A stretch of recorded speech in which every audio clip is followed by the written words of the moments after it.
Ladies and gentlemen, my name is Ender, and welcome to a brand new episode of The Realm.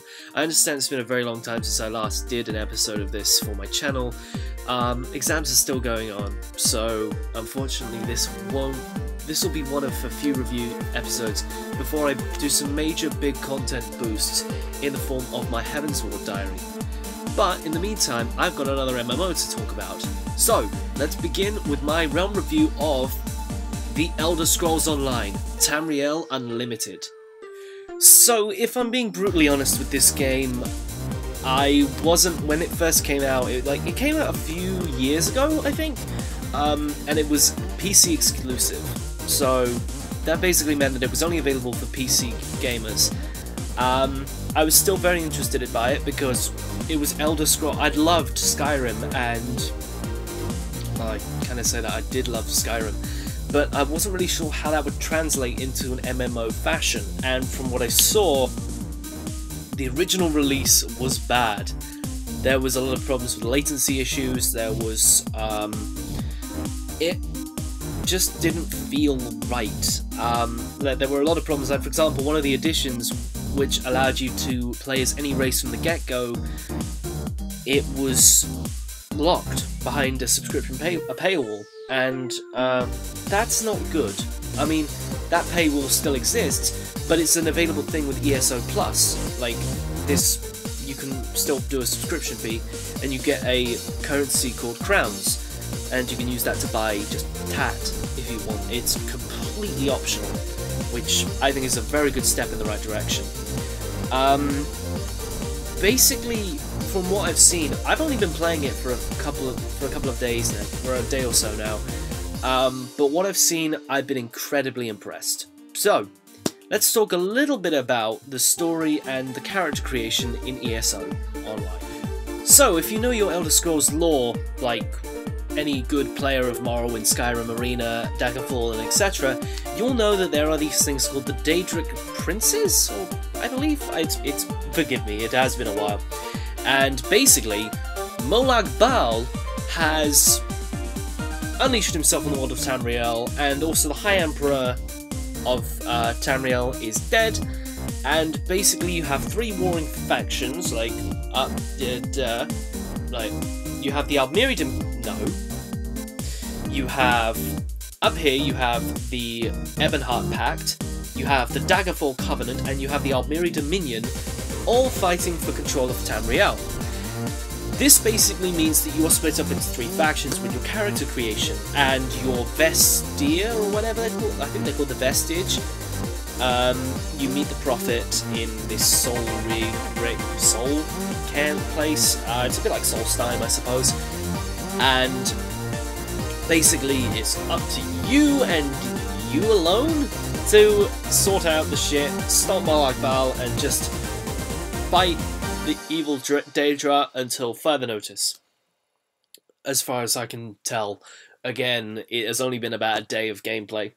So, obviously, because I wanted to play with my friends who were all choosing the Ebonheart Pact, I went for them. I haven't actually considered the Aldmeri Dominion or the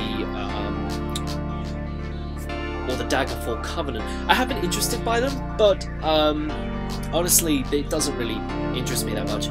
Now, if you didn't pre-order the game, and you don't have access to the Explorer pack, you will have to choose like whichever races are tied to certain things. Now, technically, the Daggerfall Covenant has access to the Bretons, which is the race that I chose.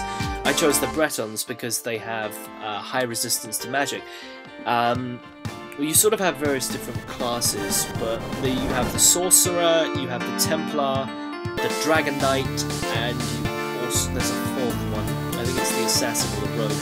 So you basically have Rogue, Fighter, Mage, sort of classes. And in that, for example, I can talk about the Sorcerer class. So the Sorcerer class gives you access to Daedra abilities, like summoning a familiar, and your ultimate, like you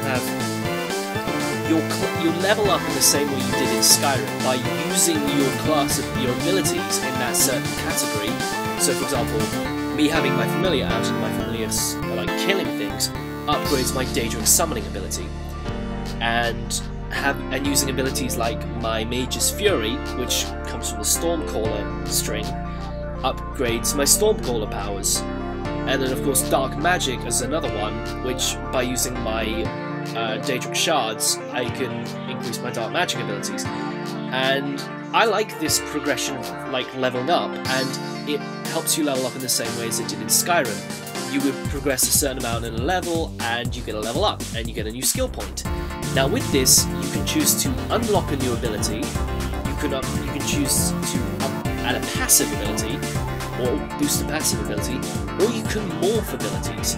Now, from what I've seen so far, for example, Soul Magic is another thing. You can get Soul Trap, which allows you to fill up Soul Gems. Remember that old Conjuration ability from Skyrim? Yeah, I know my shit. Basically, you can morph Soul Trap the more you use it from just an ability that fills Soul Gems, so that if the enemy is under the influence of Soul Trap, it can actually restore your stamina, health, and magicka, which is a great way of like changing the build of your character. I don't know if there's a way to respec your character with these spells, but what I've seen so far is actually really, really awesome, and I'm actually glad that they've done it that way. Now there's also crafting classes such as carpentry, tailoring, leatherworking, and stuff, similar to the crafting classes in World of Warcraft and Final Fantasy XIV.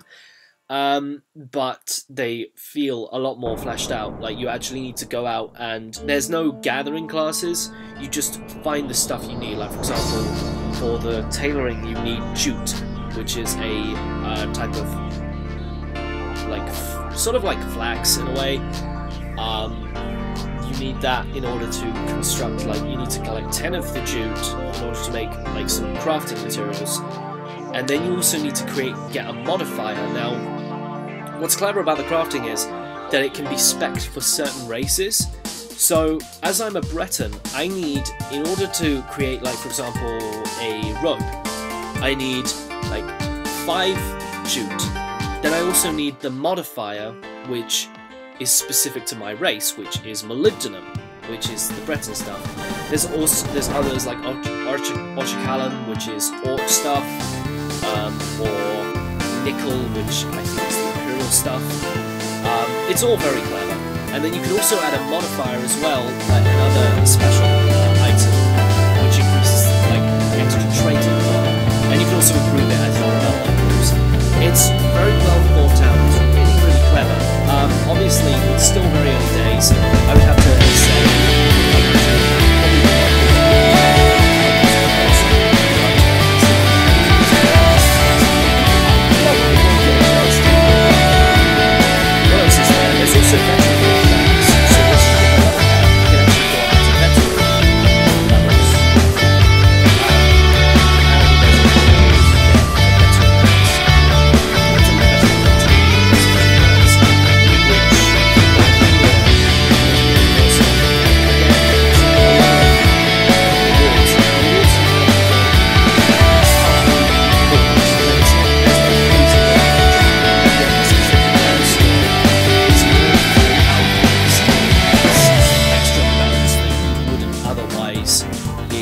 Sort of like in World of Warcraft, when raw money transactions can get you just useless fluff that you don't necessarily need. There's no level boosting services just yet. There's no like race change services or stuff like that, because it's still very early on in like the MMO. And as people will tell you, this is the make or break time for Tamriel Unlimited. If it doesn't do well now, it'll never do well, and the servers will die out, and this thing will be left to rust. But yeah, so that's the gameplay and the story of Tamriel Unlimited. Unfortunately, there isn't really much story to go on as of yet. It's a Soul by the Prophet. That's all I know, really. I honestly, I don't feel vested, unfortunately. That's my biggest gripe. Generally, with a lot of MMOs, there's not really any investment in the story, but, you know, I guess that's sort of part and parcel. So I understand that this has been quite a short review, but what are my thoughts on Elder Scrolls Online Tamriel Unlimited? So far, I've been very, very impressed. The visuals are actually really good, especially on the PlayStation 4 version. And just in general, it feels like it's a lot more polished than what I've seen of the previous version back, which people are saying it's been a beta test for this was the ultimate thing, but they were treating it very, very much like this is the be-all end-all MMO, we're not going to do any more with this, and that doesn't really sit right with me. They seem very certain about the £15 subscription fees, but they feel a little bit more, I feel like they're more of a formality now, and it's sort of like, if I like this game enough, yeah, I'll put some money towards it, and maybe I'll be able to enjoy myself. Maybe I'll be able to enjoy these silly little odds and sods that they give me. But if you're that kind of person, like I know a couple of my friends are, then you'll absolutely love ESO. If you loved the Elder Scrolls, like Skyrim and Oblivion and Morrowind, like this is sort of a more group-based experience, but it's still the same. Like, yeah, sure, there's a couple of MMO tropes in there, such as spawning mobs and level grinding, and obviously you're going to have to be a certain level to hang around in certain zones, but honestly, I can sort of look past that and see that this is actually quite a good Elder Scrolls game, even though the story is very paint by numbers. What the fuck is doing? Yeah. So with that, I'm definitely going to give Elder Scrolls Online, even though I haven't really seen much of it, I'm going to give it a very solid 7 out of 10, because what is here is very good, and I honestly thought that nowadays video games are like a promise, like they're sort of a commitment to a developer saying, I'm giving you my money and I hope you make something good, and this has been quite a good investment. Like, yeah, sure, it took a big dent out of my bank balance, but Final Fantasy XIV is doing the same, so surely I have a lot of vested trust in them. I mean, Bloodborne was a great use of my money. What else was a good use of my money? Final Fantasy has been a fantastic use of my money. What else have I got in here? I've got shit tons of games on this thing. Borderlands, the Handsome Collection, was a very good use of my money, and I feel that I was worried about Elder Scrolls Online. I felt that I was going to be disappointed as much as I was with something like Dragon Age Inquisition. I felt that my money wasn't really in the right place. But this one feels good. I have high hopes, and I mean, the more I play it, the more I'll sort of get used to it. It doesn't feel right at the moment, but I'm sure it will develop as time goes on. So yeah, 7 out of 10 for Elder Scrolls Online Tamriel Unlimited. I mean, it's an MMO without a subscription fee, I put a good amount of money into it, and I feel like I've got like a good starting with it. So yeah, thanks very much for watching this reboot of the realm, and well, I will see you when I start doing my Heaven's Sword diary, which will be next week, and it will be me unboxing my collector's edition. So, I will see you guys then.